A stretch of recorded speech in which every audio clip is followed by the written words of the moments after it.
আজি কেবিনেটত লোৱা এটা ডাঙৰ সিদ্ধান্ত হ'ল অৰুণোদয় আঁচনিৰ সম্প্ৰসাৰণ। আজিৰ ডেটত ২৭ লাখ ব্যক্তিয়ে অৰুণোদয় আঁচনিৰ সুবিধা লাভ কৰি আহিছে। এতিয়া আমি প্ৰতি সমষ্টিতে আৰু ১০,০০০কৈ অৰুণোদয় আঁচনিৰ আমি হিতাধিকাৰী দিব খুজিছোঁ।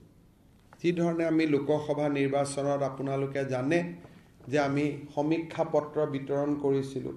সমীক্ষা পত্ৰবিলাক উভতি আহিলে তাতে আমি দেখা পালোঁ যে ১০-১২ লাখ মানুহৰ হাতত অৰুণোদয় নাই।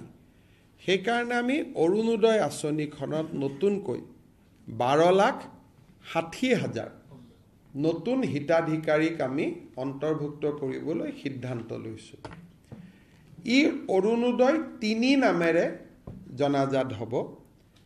অৰুণোদয় ২ৰ বেনিফিচিয়াৰীসকলেও ৩ৰ বাবে নতুনকৈ আবেদন কৰিব লাগিব আৰু ৩ত নতুনকৈও আবেদনকাৰী অন্তৰ্ভুক্ত হ'ব। এই অৰুণোদয় ৩ৰ প্ৰক্ৰিয়াটো ১৫ ছেপ্টেম্বৰৰ পৰা আৰম্ভ হ'ব আৰু আমি ১ ফেব্ৰুৱাৰীত নতুন হিতাধিকাৰীসকলক আমি অৰুণোদয় আঁচনি দিয়া আৰম্ভ কৰিম। তেতিয়ালৈকে পুৰণা অৰুণোদয় হিতাধিকাৰীসকলে নিৰন্তৰভাৱে অৰুণোদয় পাই থাকিব। কিন্তু যেতিয়া ১ ফেব্ৰুৱাৰীত আমি নতুন অৰুণোদয় দিব যাম, পুৰণা বেনিফিচিয়াৰী ২-এজন হয়তো তেওঁলোকৰ কোনোবা ঘৰত চাকৰি পালে, কোনোবাৰ ঘৰত গাড়ী কিনিলে, বিভিন্ন কাৰণত তেওঁলোকে নাপাব। কিন্তু এইবাৰ অৰুণোদয় এটা আমাৰ কণ্ডিশ্যন হ'ল যে ৰেচন কাৰ্ড থকা মানুহে অৰুণোদয় পাব। ৰেচন কাৰ্ড নাথাকিলে অৰুণোদয় নাপায়।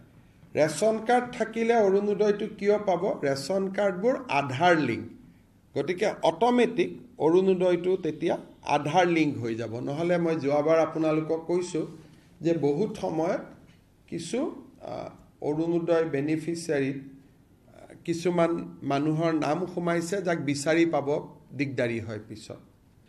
আজি কেবিনেটত লোৱা এটা ডাঙৰ সিদ্ধান্ত হ'ল অৰুণোদয় আঁচনিৰ সম্প্ৰসাৰণ। আজিৰ ডেটত ২৭ লাখ ব্যক্তিয়ে অৰুণোদয় আঁচনিৰ সুবিধা লাভ কৰি আহিছে।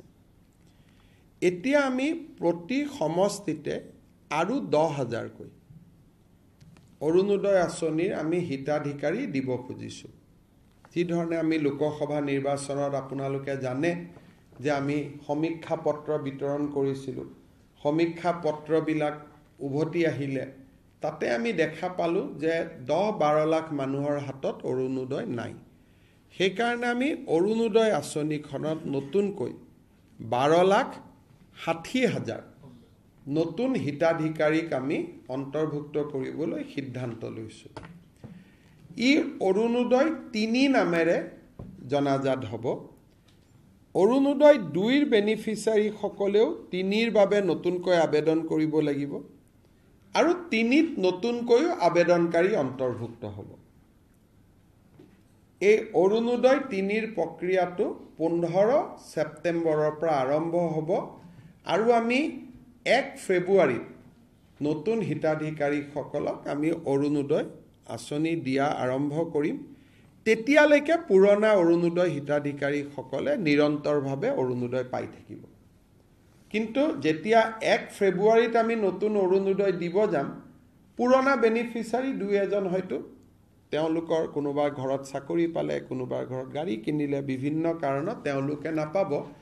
কিন্তু এইবাৰ অৰুণোদয় এটা আমাৰ কণ্ডিশ্যন হ'ল যে ৰেচন কাৰ্ড থকা মানুহে অৰুণোদয় পাব। ৰেচন কাৰ্ড নাথাকিলে অৰুণোদয় নাপায়। ৰেচন কাৰ্ড থাকিলে অৰুণোদয়টো কিয় পাব? ৰেচন কাৰ্ডবোৰ আধাৰ লিংক, গতিকে অট'মেটিক অৰুণোদয়টো তেতিয়া আধাৰ লিংক হৈ যাব। নহ'লে মই যোৱাবাৰ আপোনালোকক কৈছোঁ যে বহুত সময়ত কিছু অৰুণোদয় বেনিফিচিয়াৰীত কিছুমান মানুহৰ নাম সোমাইছে যাক বিচাৰি পাব দিগদাৰী হয় পিছত।